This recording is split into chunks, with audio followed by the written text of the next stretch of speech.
తెలంగాణ రాష్ట్ర ప్రభుత్వం అతి ప్రతిష్టాత్మకంగా చేపట్టిన భూభారతి రెవెన్యూ సదస్సులు జిల్లా వ్యాప్తంగా విజయవంతంగా కొనసాగుతున్నాయని మెదక్ జిల్లా అదనపు కలెక్టర్ నగేష్ తెలిపారు.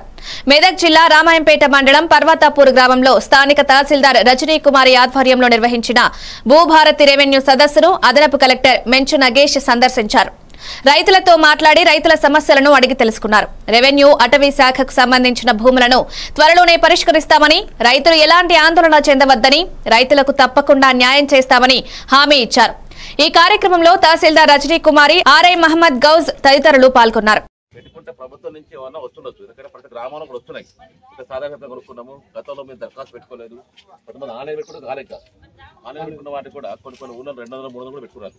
వాళ్ళకి ఏంటంటే కాబట్టి కేసు అయిపోయిన తర్వాత వస్తుంది.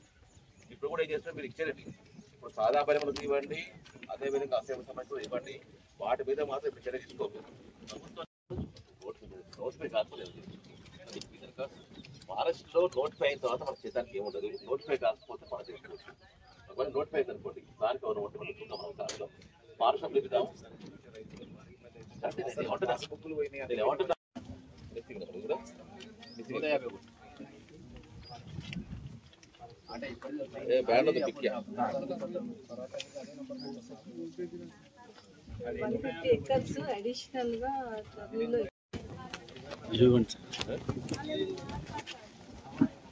భూభారతి రెవెన్యూ సదస్సులు ఈరోజు మనకు పర్వతాపురం విలేజ్ రామాయంపేట మండలం జరుగుతుంది.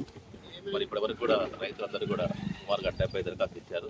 ముఖ్యంగా ఇక్కడ ఫారెస్ట్ అండ్ రెవెన్యూ సంబంధించిన సర్వే నెంబర్ 150 సంబంధించిన ఇష్యూస్ ఉన్నవి. దీంట్లో కొంత ఎక్స్టెంట్ కూడా పెరిగింది. దీనికి ప్రత్యేకంగా జాయింట్ క్వశ్చన్ ఇవ్వడం జరుగుతుంది. అదేవిధంగా భూ సమస్యలు ఏమన్నా ఎక్స్టెంట్ తప్పున్నా కానీ, పేరులో తప్పున్నా కానీ కూడా చిన్న చిన్న సమస్యలు అంటే కూడా ఈ రెవెన్యూ సోర్స్ వల్ల పరిష్కారం చేసే అవకాశం ఉంది. కాబట్టి రైతులందరూ కూడా వాళ్ళు దరఖాస్తు చేసుకునే అవకాశం ఉంది. దీన్ని రానున్న 45 రోజుల్లో మనం తీర్చి దానికి సమస్య పరిష్కరించి బాగా